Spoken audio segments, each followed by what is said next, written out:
All right guys, so guys पिछली video में cover किया था हमने जावास्क्रिप्ट के अंदर कुछ बेसिक कॉन्सेप्ट्स। आज की वीडियो में बात करेंगे रिएक्ट.जेएस के बारे में।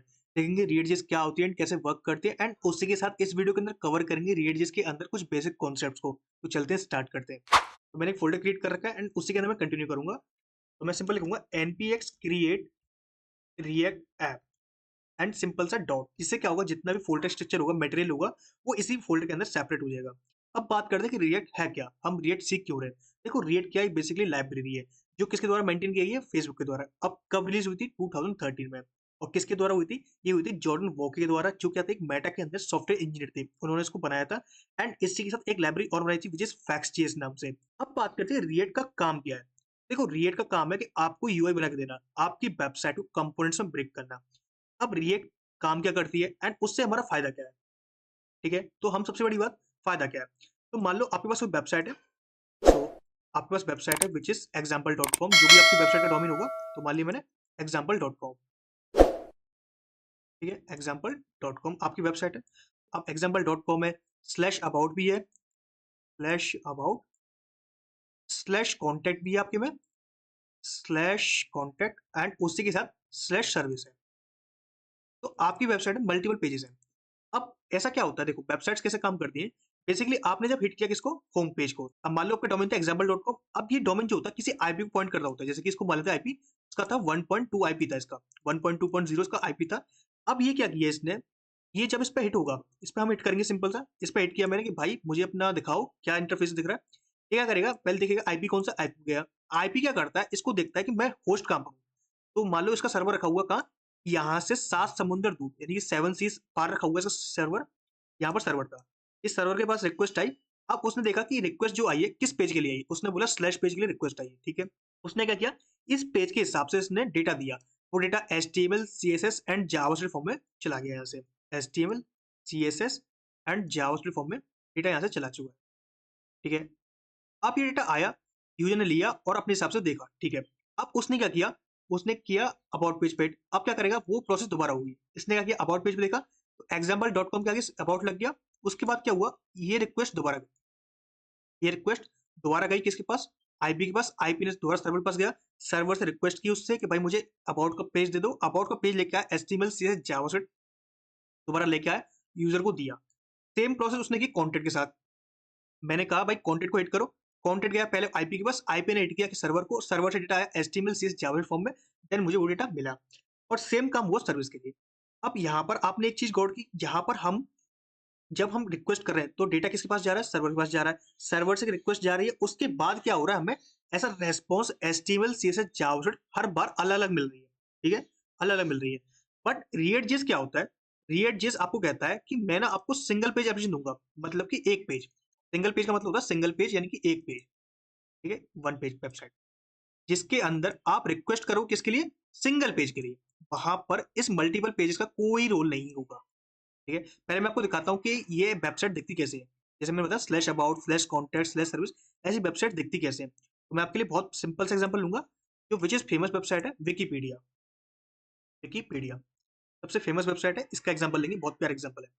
सो देखो, तो मैं इंस्पेक्ट करूंगा किसी भी वेबसाइट का, अगर निकालना है कि इसका सोर्स क्या है, सर्वर क्या है, तो आपको नेटवर्क टैग के अंदर जाना पड़ता है, ठीक है। अगर इसके अंदर आओगे, सिंपल सा हिट करो। देखो सबसे पहले हिट गया किसके लिए, www.wikipedia.org, जो कि इसका डॉक्यूमेंट था, यानी कि पेज था। अगर मैं इसको खोलूंगा इसके अंदर, तो ये देखो प्रीव्यू दिखता है, जो कि हमारा पूरा पेज आया। इसके फॉर्म में आया HTML CSS एंड जावास्क्रिप्ट के फॉर्म में। अगर रेस्पॉन्स चेक करो तो आपको HTML CSS जावास्क्रिप्ट सब मिल जाएगी, तो ये मिल रही है ना, इस तरीके से।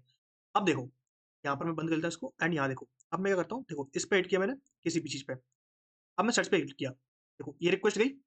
रिक्वेस्ट जाने के बाद देखो ये पेज आया, देखो ऊपर ही ऊपर सर्च रिडायरेक्ट डॉट पीएचपी वाला पेज आया। अगर इसको ओपन करोगे, किसी ना किसी को मिलेगा। यहाँ पर देखो ये मिला, इंडेक्स डॉट पीएचपी वाला। यहाँ पर देखो ये डेटा मिला हमें, पेज किसमें, HTML CSS and JavaScript form में। एक और लेते हैं एग्जांपल। सो मान लो मैंने दोबारा एड किया इसको, यहाँ पर मैंने कुछ भी लिख दिया, लाइक मैं लिख दिया जावास्क्रिप्ट, जावास्क्रिप्ट। तो क्लोज करते हैं एंड यहाँ पे खोजो क्रिया। अब देखो इंडेक्स डॉट पीएचपी दोबारा हिट हुआ।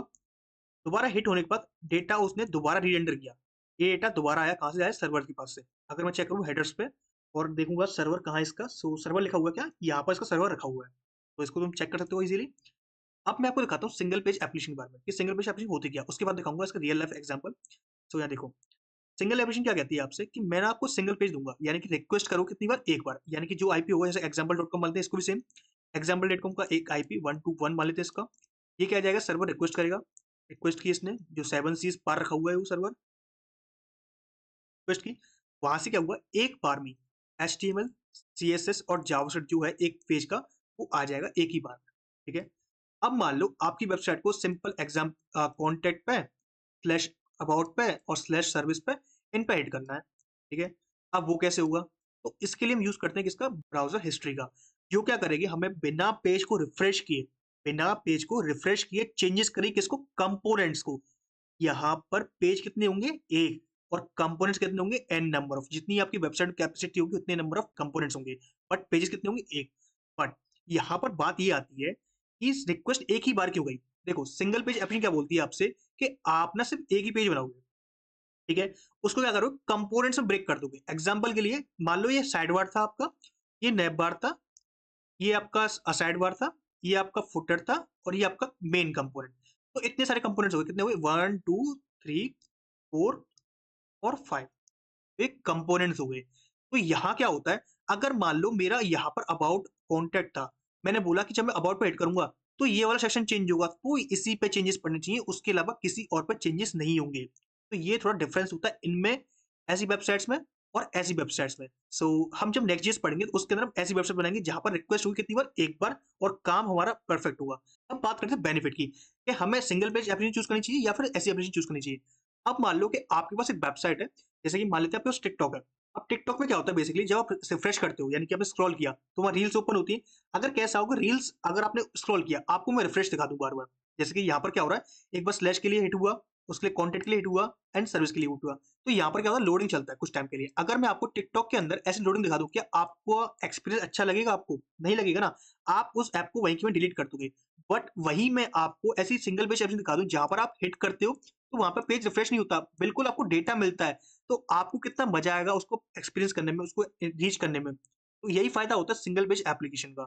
अब बात करते हैं कि सिंगल पेज एप्लीकेशन दिखती कैसे है, एक कोई रियल वर्ल्ड एग्जांपल। तो मैं अपनी वेबसाइट ले चलता हूँ, which is code with Krishna. यहाँ पर चलते हैं एंड यहाँ दिखाता हूँ आपको सिंगल पेज एप्लीकेशन का फायदा। तो आता हूँ मैं इंस्पेक्ट के यहाँ पर, सेम प्रोसेस करूंगा इसके लिए भी और इसके लिए भी, जैसे मैंने इसके लिए लिया था वही सेम प्रोसेस इसके लिए करूंगा। तो मैं आऊंगा नेटवर्क टाइम में, एक बार रिफ्रेश करूंगा, देखो रिफ्रेश किया बिल्कुल सेम।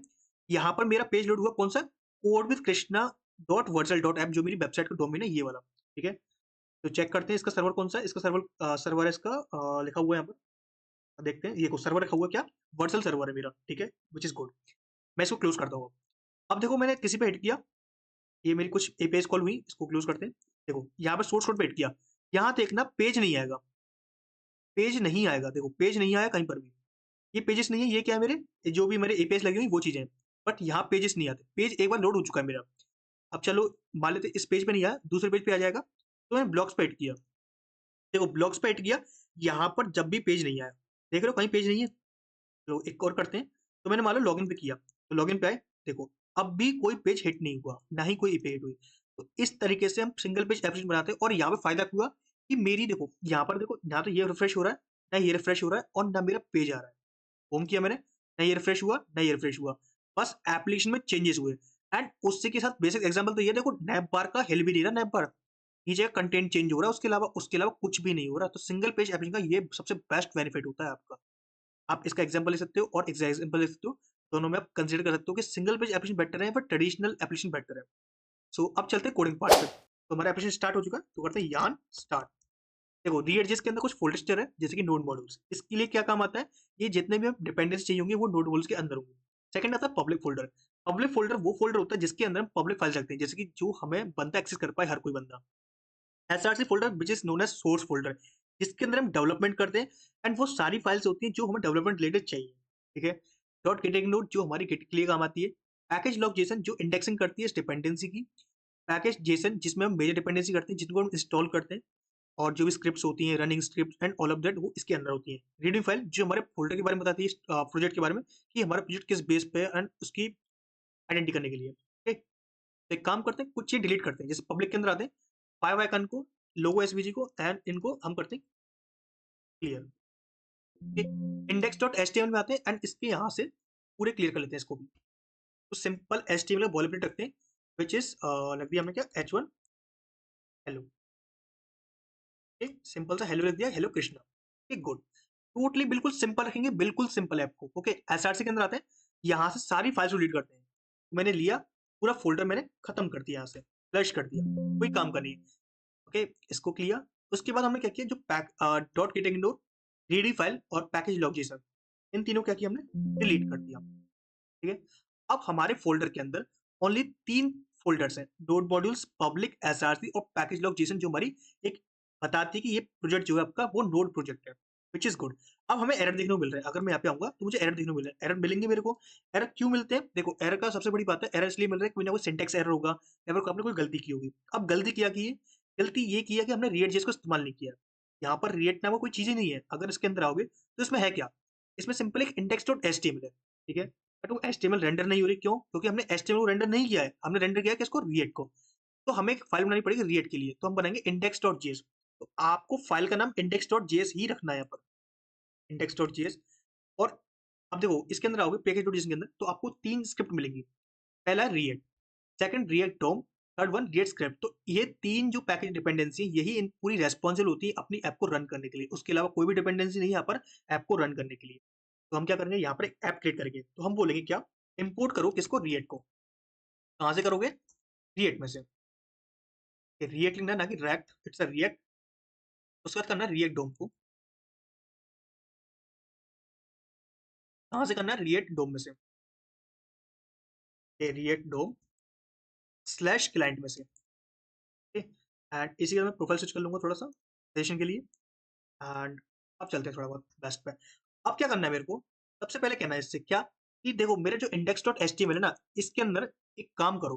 क्या काम करोगे, सो तुम एक काम करो, इसके अंदर मैं बोल रहा हूँ इससे कि अगर एक आईडी बना दो डिव विच इज कृष्ण नाम से। मैंने बोला कृष्ण नाम से एक आईडी बना दो, जिसके अंदर मेरा का पूरा जो जावास्क्रिप्ट होगा, जो मेरे लिए रिटर्न करेगा क्या, रिएट रिटर्न करेगा, वो इसके अंदर होगा। तो मैं बोलूँ आईडी विच इज पूरा कृष्ण नाम से, ये कृष्ण नाम से आईडी बनाया मैंने।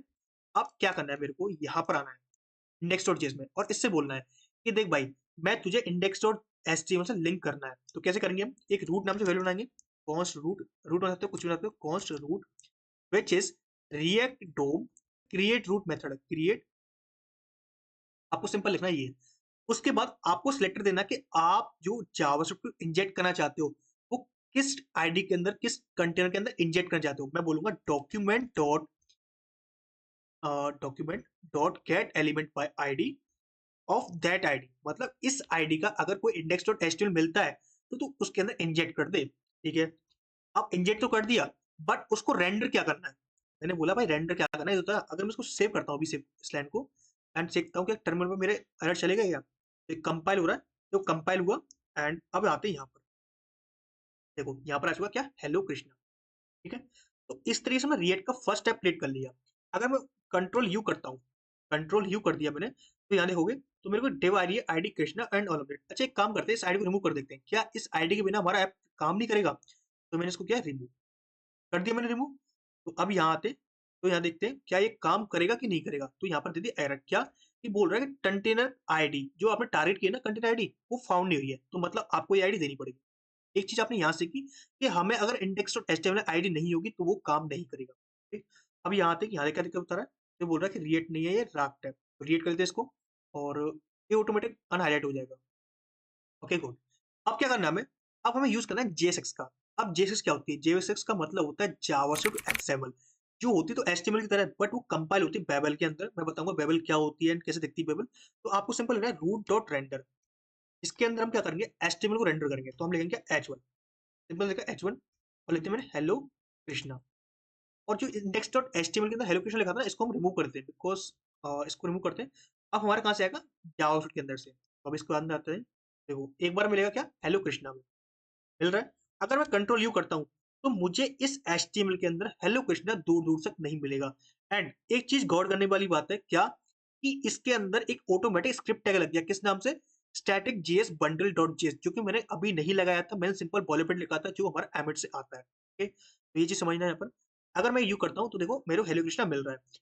क्या ये स्टैटिक पेज है या सर्वर पेज है, देखते हैं। रिस्पेक्ट करते हैं इसको, रिस्पेक्ट किया, देखो यहाँ पर एक पेज रिक्वेस्ट हुई है लोकल होस्ट नाम से। अगर मैं इसको चेक करता हूँ प्रीव्यू किया मैंने, तो यहाँ देखोगे तो ये पेज ना हमारा कहाँ से आ रहा है, यहाँ से bundle.js में से, ठीक है। अब मैं आपको दिखाता हूँ बेबल दिखता कैसे है। तो आपको सिंपल चलना babel.js.com, babel.js लिखना है आपको सिंपल सा, और इसके पास आना है, और जो आपने H1 लिखा था ना, ये वाला H1 इसको कॉपी कर लो बस। ये देखेंगे हमें दिखता कैसा है एक्चुअल में। जो आपका एग्जाम्पल दिखता है ना, वो इस तरीके से दिखता है। कहाँ है भाई, आ जाओ दोबारा। तो हम यहाँ पर आए, एंड एक कंपाइलर दिखता है यहाँ पर, ये रहा कंपाइलर। तो H1 लिखा मैंने, तो कुछ इस तरीके दिखता है वो, ठीक है, जिसपे H1 को उसने क्रिएट एलिमेंट किया, नल दिया, और ऑल ऑफ जो भी देना है उसको, ये कुछ इस तरह दिखता है। वो बोल रहा है ना, गेट ब्राउजर कंपाइलेबल जावास्क्रिप्ट आउटपुट, तो इस तरीके से दिखता है। इसको क्लोज करते हैं, क्लोज किया। अब हमने सीखा कि जावास्क्रिप्ट के अंदर हम एक्सएमएल कैसे लिखते हैं, यानी कि रिएक्ट.जेएस के अंदर हम एक्सएमएल कैसे लिख सकते हैं। अब बात करते हैं कि इस एक्सएमएल को हम सेपरेट कैसे कर सकते हैं। मतलब कि मान लो ये तो एक्सएमएल एचएमएल लिखा, मैं चाहता हूँ कि मुझे बहुत बड़ा कोड लिखना, पूरी पूरी वेबसाइट बनानी है, तो मैं क्या इसी फाइल के अंदर लिखूंगा? नहीं, तो मैं क्या करूंगा, इसको कंपोनेंट्स में ब्रेक करूंगा। तो कंपोनेंट्स क्या होते हैं, बेसिकली आपका एक पार्ट होता है, यानी चंक्स होते हैं, जो आपकी वेबसाइट का टूटा हुआ हिस्सा बोलते हैं इसको। तो हम बोलेंगे क्या, कंपोनेंट्स, जैसे कि app.js बनाया मैंने, ठीक है, तो हम कंपोनेंट्स क्रिएट करते हैं। अब कंपोनेंट्स दो तरीके होते हैं, पहला होता है क्लास बेस्ड कंपोनेंट, सेकंड होता है फंक्शन बेस्ड कंपोनेंट। अब इस मॉडर्न स्थिति में हम यूज करते हैं किसका, फंक्शन बेस्ड कंपोनेंट का। क्यों? क्योंकि उसके अंदर हमारे पास जो होता है ना, फीचर्स बहुत ज्यादा है, ठीक है। अब फीचर बताऊंगा कौन कौन से होते हैं। सो अभी के लिए हम क्या करते हैं, कंपोनेंट क्रिएट करते हैं। अब कंपोनेंट बेसिकली दिखता कैसा है, एक फंक्शन की तरह, बिल्कुल फंक्शन की तरह, जैसे ना फंक्शन, ARR, कुछ इस तरह दिखते हैं। तो वही फंक्शन होता है, बस इसमें डिफरेंस क्या होता है, डिफरेंस ये होता है, जो फंक्शन का नाम है आपका, वो सिंपल एक कैपिटलाइज होना चाहिए, यानी कि कैपिटलाइज आपने लिख दिया, ये बन गया आपका फंक्शन, एक कंपोनेंट बन गया, ठीक है। अब यहाँ पर एक कंपोनेंट ऐसे होता है कुछ इस तरीके से, ताकि इस तरीके से, ठीक है। तो ये बन गया आपका कंपोनेंट। अब ये कंपोनेंट क्या करता है, ये रिटर्न करता है।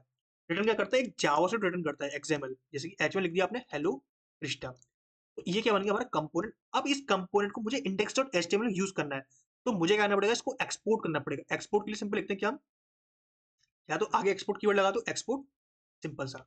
इस तरीके से कंपोनेंट क्रिएट हो चुका है। अगर इस कंपोनेंट को मैं यहाँ प्रिंट करूंगा, कहाँ पर, इंडेक्स डॉट यहाँ पर, तो प्रिंट कर ऐसा नहीं कर सकता मैं इसको। इसको अगर यूज करना है तो एज अ टैग यूज करना पड़ेगा। अब टैग कैसे लिखते हैं, जैसे कि हमने H1 लिखा, अब ये H1 क्या है, एक कंपोनेंट है इसके लिए, ठीक है। तो ऐसे हमारे खुद के कस्टम कंपोनेंट होते हैं, तब हम उसको ऐसे लिखते हैं। देन उसके बाद हम उसको कंपोनेंट को इंपोर्ट करते हैं, देन उसके बाद टैग ऐसा यूज करते हैं। अब मैं ऐसा लिखूंगा, देन यू सी, मुझे हेलो कृष्णा आउटपुट दिख रहा है, बिल्कुल परफेक्ट, कोई भी चेंजेस नहीं हुए। अगर मान लो मैं कहता हूँ कि हेलो कृष्णा नहीं है, वो हेलोज है मान लेते हैं, तो यहाँ देखोगे तो हैंड टू हैंड चेंजेस हुए पेज को बिना रिफ्रेश किए, ठीक। अब एक चीज और दिखाता हूँ, जैसे कि मान लो आपको ये थोड़ा अच्छा नहीं लग रहा, तो आप क्या करते हो, इसको सिंपल सेल्फ क्लोजिंग दे सकते हो, सेल्फ क्लोजिंग, ठीक है। यहाँ देखोगे तो यहाँ पर क्या हो गया, सेल्फ क्लोजिंग टैग बन गया, जहां पर आपका वही आउटपुट आ रहा है, सेम काम कर रहा है, ठीक है। अब बेसिकली हम जब कंपोनेंट क्रिएट करते हैं, तो उसका एक बेसिक रूल फॉलो करते हैं। रूल क्या होता है, जो आपने फाइल का नाम बनाया, मैंने बनाया app.js, तो आपका कंपोनेंट का नाम भी ऐप ही होना चाहिए। जैसे कि मैंने बोला एक्सपोर्ट फंक्शन, फंक्शन ऐप, ठीक है। ऐप लिखा मैंने सिंपल सा, और दैट्स इट। रिटर्न किया किसका, H1 फाइल। अब मैंने ऐप रिटर्न किया, तो ऐप ही मुझे इंपोर्ट करना पड़ेगा। यहाँ ध्यान रखना एक चीज, कि मैंने इंपोर्ट जो किया है ना, जो मैंने फंक्शन बनाया है, वो एज अ नेमिंग फंक्शन बनाया, यानी कि नेम तरीके से, यानी एक्सपोर्ट तो किया मैंने किससे किया, नेम के तरीके से, यानी कि जो इंपोर्ट होगा वो ऐप से ही होगा। बट कैसा हो कि मुझे ऐसा चाहिए भाई, मैं ऐप से नहीं करना चाहता। मान लो मेरे पास बहुत सारे कंपोनेंट्स हैं, अभी एक कंपोनेंट है, मान सकते हैं हमारे पास 5-6 कंपोनेंट्स बाद में आ जाए, तो उस केस में क्या करेंगे, और सेम का नाम ऐप हो, तब क्या करना है हमें। तो उस केस में हम क्या कर सकते हैं, बोल सकते हैं कि आप एक काम करो, इसको एक्सपोर्ट ना करके करो एक्सपोर्ट डिफॉल्ट, यानी कि तुम डिफॉल्ट हो जाओ किस नाम से, ऐप नाम से, डिफॉल्ट ऐप से। ये ऐप किया हमने, और सिंपल से इसको डिफॉल्ट करना है, DEFAULT, AULT, सिंपल ऐसे लिखना है आपको। और ऐप को इंपोर्ट करना कैसे, ऐसे, विदाउट करली ब्रेसेस, सिंपल सा। इसको ऐप कर लो, एप्पल कर लो, काम वही करेगा। देखो, काम वही करेगा, चेंजेस कुछ भी नहीं होंगे आपके। और अगर एरर की बात करें तो एरर कुछ भी नहीं होगा। देखते हैं एरर है क्या, तो एरर कुछ भी नहीं है, 1% का भी एरर नहीं है, okay? अब बात करते हैं कि जावास्क्रिप्ट के अंदर अगर हमें React.js के अंदर अगर कोई एक्सप्रेशन लिखना हो, लाइक एक्सप्रेशन मतलब कि लाइक 5+5 करना हो, 10+20 करना हो, कोई इवैल्यूएशन करना हो, या फिर कोई वेरिएबल प्रिंट करना हो, या फिर कुछ भी करना हो, तो कैसे करते हैं। तो बात करते हैं वेरिएबल्स के बारे में। तो हमने पढ़ा था वेरिएबल्स क्या होते हैं, मैंने लिखा क्या, वेर ए, फंक्शन के अंदर लिखा क्या, वेर ए, ये 10।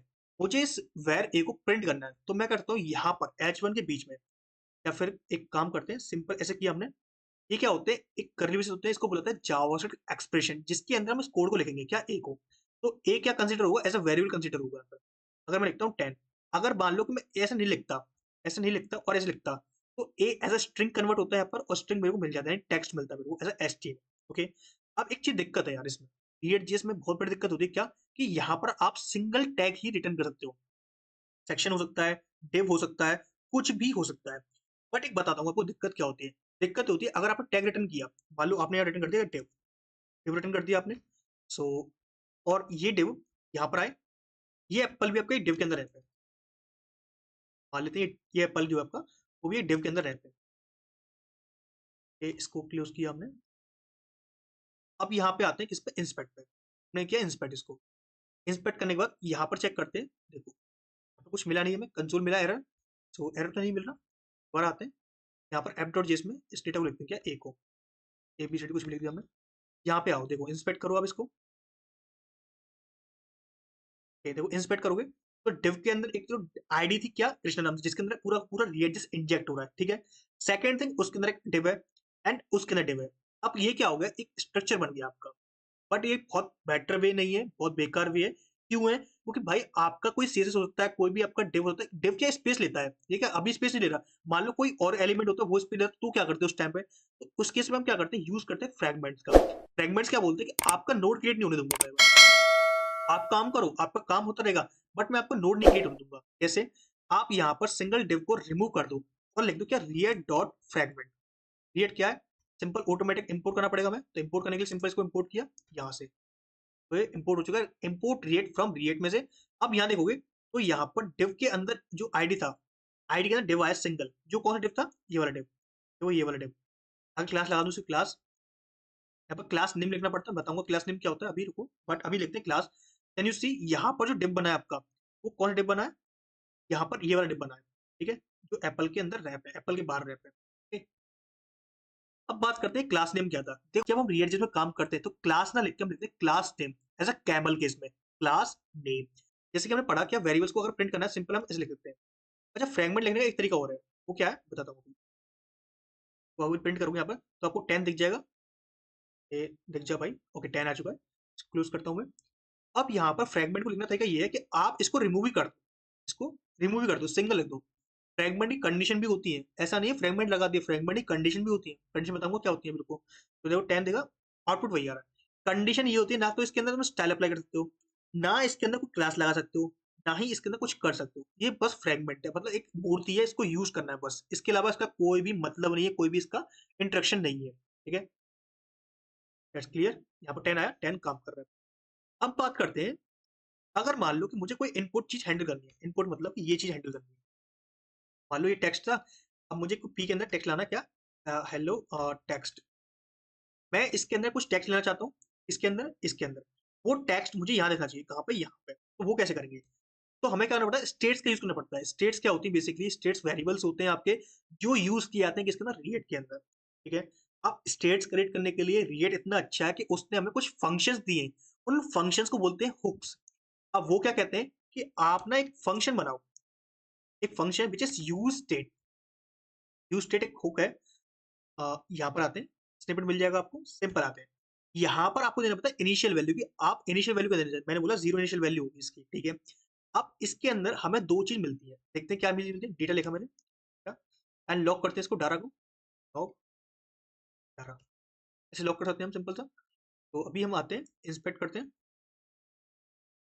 ओके, वो सिंपल यहाँ कर लेते हैं। अब यहाँ आते हैं, देखो इंस्पेक्ट किया हमने, लॉक करते हैं। लॉक करने के बाद देखा हमें, तो यहाँ पर हमें एक एरे मिलता है किसमें, दो एलिमेंट्स हैं, ठीक है। जिसमें पहला एलिमेंट बोलता है कि आपका जो पहला एलिमेंट है जीरो इंडेक्स, वो क्या है आपका, सिंपल सा जीरो। अब जीरो क्या है भाई, जीरो हमारा इनिशियल वैल्यू है। कौन सा इनिशियल वैल्यू, ये वाला। अगर मैं इसकी जगह 20 कर दूं, तो अब मैं रिफ्रेश करूँ इसको, तो देखो रिफ्रेश किया मैंने, तो यहाँ पर एरे के अंदर टू वैल्यू मिली, जिसमें पहला वैल्यू क्या है, 20 है, ठीक है। तो मैं बोल सकता हूँ क्या, एरे का जीरो इंडेक्स क्या है, एक वैल्यू है, और सेकंड वैल्यू, सेकंड जो है वो एक फंक्शन है। ये फंक्शन क्या करता है कि इस वैल्यू को चेंज ही करता है। अब कैसे करता है देखते हैं। सो मैंने क्या लिखा, डेटा के अंदर से एक्सट्रैक्ट कर दो। ये डिस्ट्रक्चर पढ़ाता बिल्कुल डेप्थ में, ये डिस्ट्रक्चर क्या होता है, कैसे वर्क करता है, वही यूज करेंगे। तो पहला क्या, वैल्यू, और सेकंड क्या, फंक्शन। तो मैं बोल सकता हूँ क्या, सेट वैल्यू, ठीक है। इसको मैं रिमूव करता हूँ। इसको मैंने रिमूव किया। अब यहाँ पे देखो, अगर इस वैल्यू को मैं यहाँ लिख दूँ, कहाँ पे? यहाँ पे लिख दिया सिंपल सा, ठीक है? तो मुझे मिल जाएगा, टेक्स्ट मिल जाएगा 20। टोटली फाइन, मिल रहा है भाई, अच्छी बात है। अच्छा, अब मान लो कि मुझे चाहिए कि मैं जब इस पे लिख रहा हूँ तो ये टेक्स्ट चेंज हो जाए, 20 की जगह जो मैं इसमें लिख रहा हूँ वो डेटा आ जाए।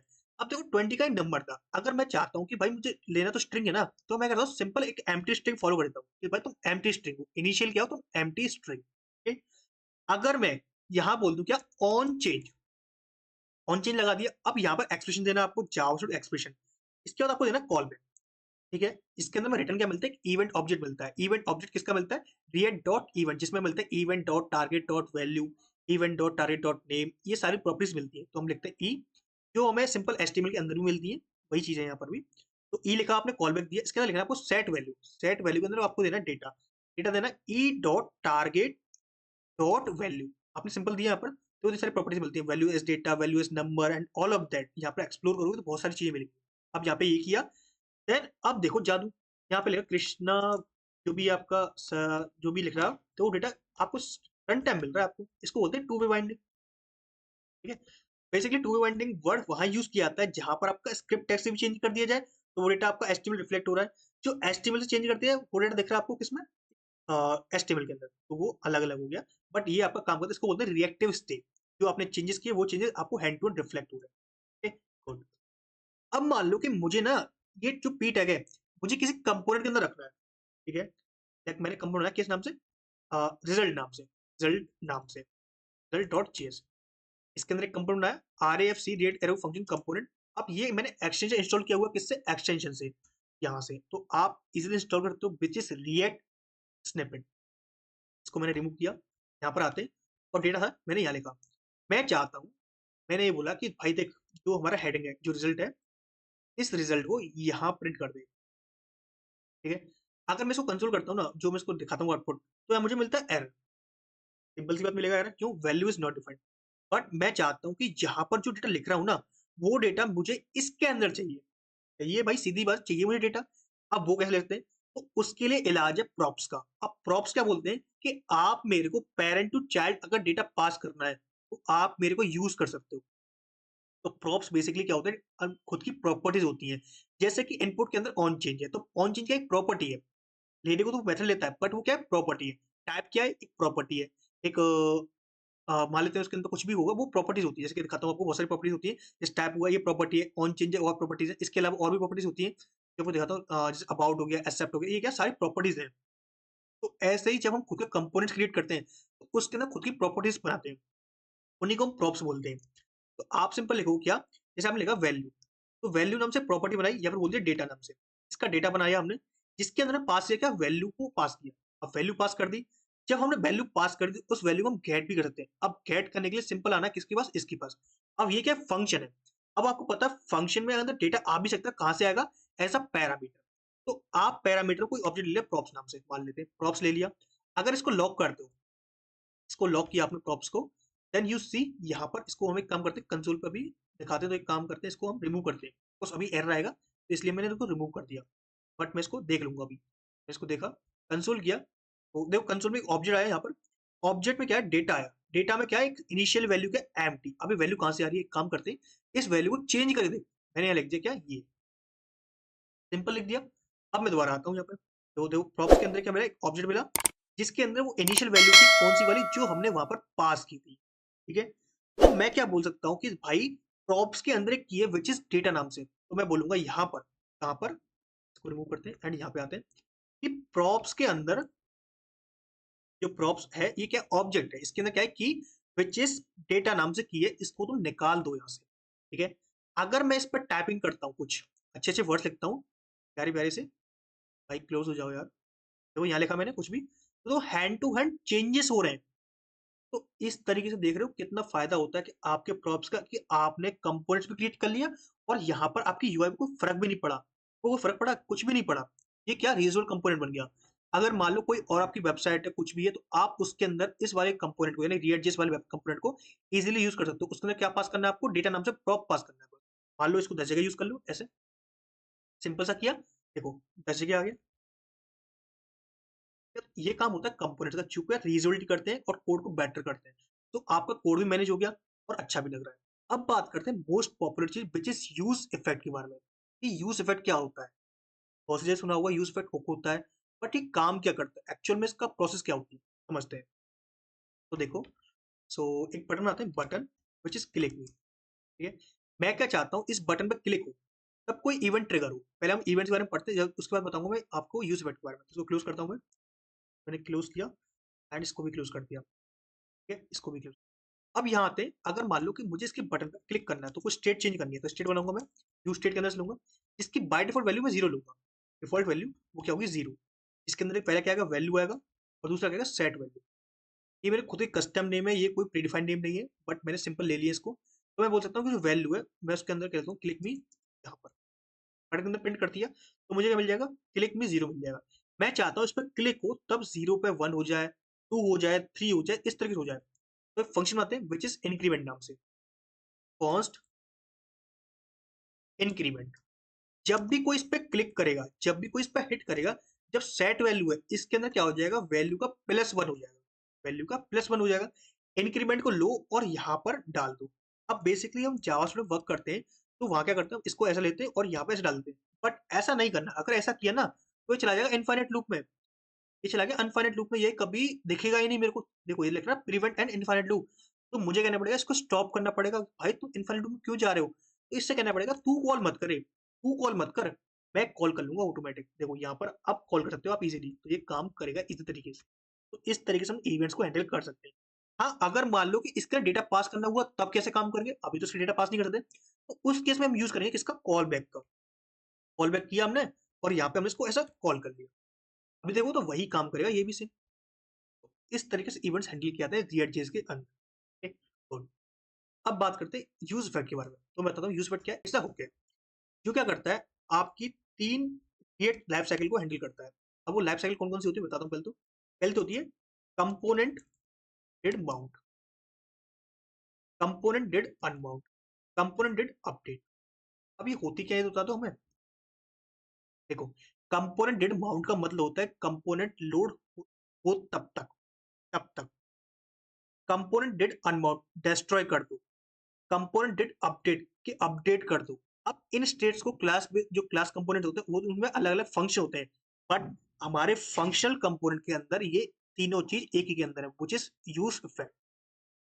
जिसके अंदर एक डिपेंडेंसी है, तो डिपेंडेंसी है डेमोन्स्ट्रेट करता है कि कंपोनेंट डिड अपडेट को, यानी कि अपडेट कब होगा। और एक चीज डेमोन्स्ट्रेट और करता है कंपोनेंट डिड बाउंड को, यानी कि एक ही बार बाउंड होगा, जिंदगी में एक बार चलेगा। कब चलेगा, जब पेज रिफ्रेश होगा, ठीक। उसके बाद ये क्या है, कॉल बैक लेता है जिसके अंदर हम फंक्शन पास करते हैं कि हमें कौन सा एक्सप्रेशन रन करता है, कौन सा एवोल्यूशन करना है, जब हमें ये पेज रिफ्रेश करना है, फिर कुछ ऑल ऑफ दैट। इसके अंदर एक स्टेटमेंट होती है विच इज रिटर्न नाम से, जो क्लीन अप को, जिसको बोला था क्लीन अप। एक कॉल बैक होता है जिस पेज दे जाता है, जो क्लीन अप होता है। जैसे कि आप कोई बना रहे हो क्या, सेट टाइम आउट, यानी कि वॉच टाइमर बना रहे हो, स्टॉप वॉच बना रहे हो, उसको क्या करना है, इवेंट्स को अगर हमें रिमूव करना है, जैसे कि बहुत सारे इवेंट्स ट्रिगर हो जाते हैं, तो उन इवेंट्स को रिमूव करने के लिए हम यूज करते हैं इसका क्लीन अप का। तो क्लीन अप ये वाला है, क्लियर हुआ। यहाँ आते हैं, मान लो document dot title which is, मैं लिख दिया क्या, मॉडुलस इक्वल इक्वल टू होता है, एडलस टू इक्वल इक्वल जीरो होती है, यानी कि अगर जीरो होता है, इवन होता है और ऑड होता है, तो बोल दिया इवन और ऑड, ठीक है। अब मैं देखता हूँ कि एक काम करेगा, तो यहाँ देखते हैं टाइटल के ऊपर, तो देखो इवन दिखा रहा है, मैं प्लस किया, ये किया, देखो यहाँ पर मैंने क्लिक कर रहा हूँ बट यहाँ कोई इफेक्ट नहीं पड़ रहा। दिक्कत है ना बहुत बड़ी, मैं क्लिक कर रहा हूँ या इफेक्ट नहीं पड़ रहा। एक काम करते हैं, डिपेंडेंसी और रिमूव करते हैं। रिमूव किया मैंने, ठीक है। अब दोबारा आते हैं, देखो कुछ भी नहीं हो रहा, मुश्किल से थोड़ा टाइम ले रहा, देखो मेरा टाइम। तो इस टाइम को क्या कहना है, मेरे को बताना है। पहले तो सुन भाई, मैं जब भी बटन पर क्लिक करूँ तब ये काम होना चाहिए। सबसे बड़ी बात, बटन पर क्लिक करूँ तभी काम होना चाहिए। एक काम और करता है, मैं एक चीज और दिखाता हूँ, विच इज लॉग। जैसे लिखा आपने हेलो कृष्णा, इंस्पेक्ट में चलते हैं, इंस्पेक्ट में गए हो, इंस्पेक्ट में किए, अब देखो यहाँ पर तो हेलो कृष्णा आया, अच्छी बात है। अब देखो हेलो कृष्णा किया प्लस वन, तो ये हेलो कृष्णा बार बार प्रिंट हो रहा है। अगर सेम को मैं डिपेंडेंसी लगा दूं यहाँ पे, तब क्या होगा, मैं डिपेंडेंसी लगा दिया। सो अब क्या करते हैं, इसको रिफ्रेश करते हैं एक बार। रिफ्रेश करने के बाद अब देखो एक बार हेलो कृष्णा आया था, एक बार ध्यान है ना, क्लिक कर रहा हूँ, देखो हेलो कृष्णा दोबारा नहीं आएगा, क्यों, क्योंकि मैंने प्रिवेंट कर दिया कि भाई एक बार चलना है, ठीक है। अब मैं चाहता हूँ कि हेलो कृष्णा दिखे, कब दिखे, जब मैं इंक्रीमेंट पे हिट करूं तो इसको कॉपी करो एंड सिंपल यहाँ डाल दिया। अब दोबारा देखते हैं, उस पर क्लिक किया, देखो क्लिक किया ये काम किया, पे क्लिक किया देखो ये काम किया। और देखो सेम टू सेम यहाँ चेंजेस भी हो रहे हैं कि यूज बट क्या कर रहा है कि आपने क्या किया, बताया उसको कि ये चीज कब अपडेट करनी है और कब नहीं करनी है, तो ये चीज आपने दी। सो आई होप गाइस आपको क्लियर हुआ कि यूज बट कैसे वर्क करता है रिएक्ट जेएस के अंदर। अब बात करते हैं कंडीशनल रेंडरिंग की और लिस्ट रेंडरिंग की। हम कंडीशन बेस कैसे काम करते हैं और लिस्ट रेंडरिंग कैसे काम करते हैं। अब देखो कंडीशन बेस का मैंने आप दिखा दिया। कंडीशन बेस मतलब कि आपने कंडीशन के हिसाब से डेटा दिखाया यहाँ पर, बट एक तरीका और था, बट मुझे दिखाना है एचटीएमएल के अंदर। मान लो कि एक की टैग है जिसमें लिखा क्या, ग्रेट जॉब, और सेम लिखा क्या, बैड जॉब। ये मुझे इनमें से एक चीज दिखानी है, कब दिखानी है, अगर वैल्यू मॉडुलस इवन होगी या फिर ऑड होगी उसके बेस पर। तो इस केस में क्या करोगे, इसको रैप करोगे इसमें एक्सप्रेशन में, इसके अंदर ये डाला एक्सप्रेशन। अब यहाँ लगाना आपको एंड, यहाँ पे लगाना आपको सिंपल सा ये operator which is question mark. इससे क्या होगा, ये बन गया टर्नरी। अब टर्नरी में एक्सप्रेशन दो होते हैं, विच इज दैट और विच इज दैट। जहाँ आपने आपको एक्सप्रेशन कन्वर्ट करते हैं, इससे बोला आपने अगर ये चीज होती है, अगर इवन होता है तो ये दिखाओगे, अगर ऑड होता है तो ये चीज दिखाओगे। देखते हैं, तो बैड जॉब दिखा रहा है, अगर इस पर क्लिक किया तो ग्रेट जॉब, तो ये आ रहा है। बट यहाँ पे क्या किया आपने, सिंगल एक्सप्रेशन को हैंडल किया, सिंगल के हैंडल किया। अब मान लो आपके पास बहुत सारे वो होते हैं, एक बहुत सारे होते हैं, ग्रेट जॉब दो तीन बार हो गया और ये भी सेम, ये दो बार हो गया, तो यहाँ देता है एरर। ठीक है, अब मैंने बताया कि इस एरर को रिजॉल्व करने का बहुत सिंपल तरीका है, विच इज फ्रैगमेंट। फ्रैगमेंट लगा दो यहाँ पर, सिंपल सा यहाँ पर फ्रैगमेंट लगा दिया आपने। तो आपने एक चीज सीखा कि फ्रैगमेंट को हम ऐसा नहीं कि एक ही बार यूज करेंगे, आप चाहो तो उसको 1000 बार यूज करते हो। इसका फायदा क्या है कि आपका नोड क्रिएट नहीं होगा, और सेकंड थिंग, आप एक ही नोड के अंदर पूरा पूरा एलिमेंट लिख पाओगे। लिख दिया आपने, तो यहाँ पर आपका 10 बार प्रिंट हो जाएगा, 10 बार चाहते हो, हो रहा है ना, मस्त। तो इस तरीके से हम कर सकते हैं क्या, पूरा का पूरा एक लिस्ट कंडीशनल रेंडरिंग कर सकते हैं। अब बात करें लिस्ट रेंडरिंग की। मान लो मेरे पास एक एरे है विच इज कॉन्स्ट AR, इसके अंदर कुछ नेम्स है। मैंने बोला कि भाई आपके पास कुछ नेम्स है, हाँ। ये बोला कि कृष्णा नेम है मेरे पास, एक सीता नेम है, एक लेते हैं क्या, रामा लेते हैं, और एक लेगा कृष्ण लेगा। मुझे इस डेटा को प्रिंट करना है, वो एक काम करते हैं, इसको मैं कमेंट आउट करता हूँ सब कोड को। तो आई वो क्लियर हुआ एक कोड। चलते हैं नेक्स्ट कोड पर, यहाँ पे आते हैं एंड देखते हैं भाई एरर क्या आ गया। तो ये एरर बोल रहा है कि इसको भी तुम कमेंट कर दो, कमेंट कर दिया। ठीक है, अब यहाँ बात करते हैं, इसको मैं करता हूँ क्लोज।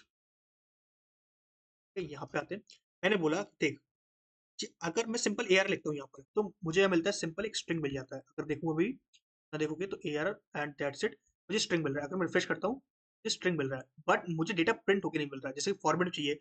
मैंने कहा कि मुझे एक लिस्ट है जैसे कि यूएल नाम से, यूएल, इसके अंदर मुझे LI के अंदर डेटा चाहिए। बोला क्या, कृष्णा जो भी है वो डेटा इसके अंदर चाहिए मैंने। ठीक है, डेटा आ गया है, बट मुझे डेटा डायनेमिक चाहिए। मान लेते हैं ये एरे जो है आपका, वो आ रहा है आपका सिंपल एक API से। ठीक है, API का क्या डेटा होता है, ऐसे होता है सिंपल ID 1, तो आपने नेम कृष्णा। ठीक है, सेम कॉपी किया आपने और सिंपल लिख दिया किसके लिए, दूसरे के लिए, ID 2 और नेम लिख दिया हरीश। ये डेटा आ रहा है आपका API से। अब इस डेटा को आपको यहाँ प्रिंट करना है, कहाँ पे, यहाँ पर। अगर आपने सिंपल ऐसे किया तो यहाँ मिलता है आपको एरर, ये मिलता है object are not valid as a react child. तो आपको क्या करना पड़ेगा, उसके अंदर एक्सटेंशन करना पड़ेगा। कैसे करोगे, तो हमने पढ़ा है कि एरे के अंदर मेथड होता है विच इज मैप। मैप इसके अंदर करंट लिखोगे, मैप क्या करता है, रिटर्न करता है। ये चीज देखना, मैप क्या रिटर्न करता है। ओके, सो मैप के अंदर से हम क्या करेंगे, रिटर्न करेंगे किसको, एक H1 हेडिंग को, जिसमें क्या होगा, करंट डॉट नेम होगा, करंट डॉट नेम। ओके, अगर यहाँ देखोगे तो यहाँ आपको डेटा मिल जाएगा। सो एक बार रिफ्रेश कर लेते हैं इसको कि भाई मिल जाओ, तो अभी नहीं मिल रहा। अब क्यों नहीं मिल रहा, सो एक बार आते हैं एंड देखते हैं क्यों नहीं मिल रहा है यहाँ पर। तो हमने करंट डॉट नेम किया, ओके नाम नहीं है वो, एक स्पेलिंग क्या, अनेम है, कोई दिक्कत नहीं, बट हमें डेटा मिल रहा है। चाहते हो लिस्ट के अंदर एंटर करना, तो सिंपल इसको कंट्रोल X करो और LI की जगह रिप्लेस कर दो, और यहाँ पर हम LI कर देंगे UL के अंदर। तो हमने LI किया यहाँ पर, तो देखो LI मेरे को मिल चुका है कृष्णा और हरीश नाम से, बहुत बेटर तरीके से। अच्छा, अब चाहते हो कि भाई, अब देखो आपको कंसोल दिखा रहा हूँ, कंसोल में एक वार्निंग आ रही होगी बहुत प्यारी सी। वार्निंग ये बोलती है कि each child in a list should have a unique की विच इज प्रॉप, जिसे बोलते हैं की आपको देना पड़ेगा, एक प्रॉप नाम का देना पड़ेगा, क्या की देनी पड़ेगी। तो आपको LI के अंदर जहां पर रूट है वहां देना पड़ेगा की, जिसके अंदर क्या दोगे, एक ID दे दो या फिर इंडेक्स दे दो। तो मैं इंडेक्स देता हूँ, तो इंडेक्स दे दोगे तो ये वार्निंग आपकी चली जाएगी। अगर मैं रिफ्रेश करता हूँ तो देखोगे तो कोई भी वार्निंग नहीं आएगी, ना ही आपको कोई एरर आएगा। तो इस तरीके से हम लिस्ट रेंडरिंग करते हैं बहुत अच्छी तरीके से। चाहते हो तो लिस्ट आप नेस्टेड रेंडरिंग करते हो, जिसके अंदर लिस्ट के अंदर लिस्ट, वो चीजें भी कर सकते हो। तो आई होप क्लियर हुआ कि कैसे लिस्ट को रेंडर किया जाता है React.js के अंदर। तो कमेंट करते हैं, तो कमेंट किया मैंने, ठीक, कुछ एरर्स मिलते हैं तो एरर्स को हम रिजॉल्व कर लेंगे बाद में। इसको मैंने कमेंट कर दिया अभी। तो आई होप क्लियर हुआ। अब बात करते हैं किसका, फैच एपीआई का। तो फैच एपीआई कैसे करते हैं, हम यूज करेंगे किसका, जेसन प्लेस होल्डर का। सिंपल सा, इसको कॉपी करना है आपको, ये मिल जाएगी आपको, बहुत फेमस एपीआई है, इसका हम यूज करेंगे इसका डेटा निकालने के लिए। हम बनाएंगे फंक्शन, फंक बनाते हैं, जिसको क्या करेंगे, बोलेंगे क्या तुम भाई एक एसिंग फंक्शन हो, ठीक है, एसिंग फंक्शन है, इसका ट्रैकेज लगाना पड़ेगा। अगर हमें इसको हैंडल करना है एरर, तो लॉक करेंगे इसको एरर डॉट मैसेज को, एरर डॉट मैसेज को। और यहाँ आते हैं, अब बोलते क्या कि भाई तुम्हारे पास एक रेस्पॉन्स है, ठीक है, रेस्पॉन्स, जिसमें अवेट करोगे तुम किसको, फैच को। फैच लिखा तुमने, इसके अंदर क्या यूआरएल दिया, दे दिया आपने। अब क्या करना है, इसका डेटा एक्सट्रैक्ट करना है, तो बोलो const data equals to await of response dot JSON, ठीक है भाई, ये दे दिया। अब क्या करना है आपको, डेटा क्या प्रिंट करना है, तो लिखोगे डेटा, सिंपल लिखा आपने डेटा। अब इस फंक्शन कॉल कराना है। अब मैं चाहता हूँ कि ये फंक्शन कब कॉल हो, जब जिंदगी में एक बार, कब ये पेज रिफ्रेश हो या फिर ये पेज लोड हो। तो मैं बोल सकता हूँ क्या, इसके पास, या इसको अब कॉल कर दो। इसको रिमूव करते हैं, इसको रिमूव करते हैं, बिकॉज हमने ये देख लिया कैसे काम करते हैं। इसको रिमूव किया। अब चलते हैं कंसोल के पास, क्या कंसोल में डेटा प्रिंट हुआ, तो कंसोल में आते हैं, तो हाँ डेटा प्रिंट हुआ, जिसके अंदर हमारे पास 200 टू डूज है, मतलब कि पूरा का पूरा एक एरे है आपका 200 लेंथ का। इसके अंदर से हमें क्या करना है, टाइटल प्रिंट करना है।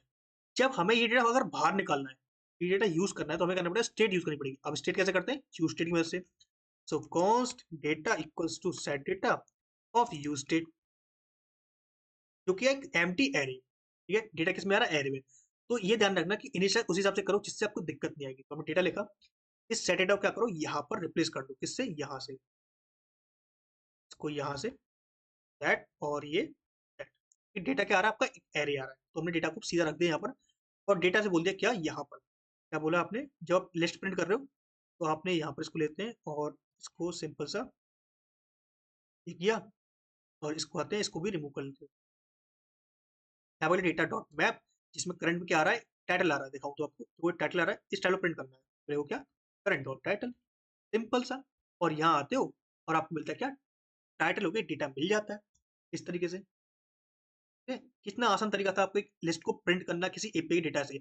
अगर कंसोल करोगे तो देखोगे कोई एरर भी नहीं होगा, अगर एरर चेक करें कि एरर है तो एरर भी नहीं है आपका। तो इस तरीके से हम सिंपल लिस्ट रेंडरिंग कर सकते हैं विद एपीआई कॉलिंग। तो हमने एपीआई कॉल कर देखा कि एपीआई कैसे कॉल किया थे। आप यूज करते हो वेरियस लाइब्रेरीज का, जैसे कि एसडब्ल्यूआर होता है, एक्सियोस होता है, एंड बहुत सारी लाइब्रेरीज होती है, उनका यूज कर सकते हो। सो आई होप गाइस आपको क्लियर हुआ कि रिएक्ट जिस के अंदर कैसे वर्क किया जाता है, रिएक्ट जिस क्या कहता है आपसे, और कितना आपको फायदा देता है। सो आई होप गाइस आपको मजा आया होगा इस वीडियो में। सो इस वीडियो को इतने रखते हैं गाइस। एंड गाइस एक रिक्वेस्ट करना चाहूंगा, अगर अभी तक आपने अगर चैनल सब्सक्राइब नहीं किया तो यार प्लीज चैनल सब्सक्राइब कर लो, एंड दोस्तों यार शेयर जरूर कर दो। एंड मुझे कमेंट करके बताओ कि इस सीरीज में आपको मजा आ रहा है कि नहीं आ रहा, एंड मुझे कमेंट सेशन जरूर देना। तो अभी के लिए इस वीडियो में इतना guys, thank you so much guys for watching this video, and I will see you next time.